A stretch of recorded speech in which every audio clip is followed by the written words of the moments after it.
Пратеничката од ЛДП Моника Зајкова продолжува да делува независно во парламентот. Ги негира информациите кои доаѓаат од СДСМ дека е се уште дел од нивната пратеничка група, од причина што ниту до нив, ниту до собранието не испратила писмен допис за своето поинакво делување.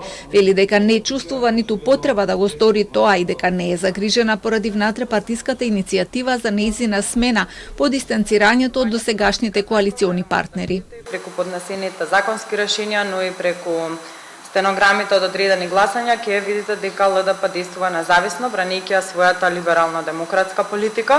По однос на состојбите во ЛДП, имаше некаква квази иницијатива, велам квази затоа што беше претходно доставена до медиумите, наместо согласно статутот до Централниот одбор. Централниот одбор заседаваше по однос на иницијативата и таа иницијатива доби 0 гласови поддршка. Зајкова тврди дека немала понуда да се приклучи кон парламентарното мнозинство, и кога би се случило тоа, првим би разговарала со членовите на партиските тела кои треба да донесат одлука. Деновиве неколкумина членови од незината партија собираа потписи за смена на раководството, обвинувајќи ја дека кокетира со власта. Таа пак тврди дека се работи за 5-6 лица кои поради лични амбиции собирале потписи од председатели на општински организации што биле распуштени уште од претходниот председател и фалсификувале потписи од починати лица.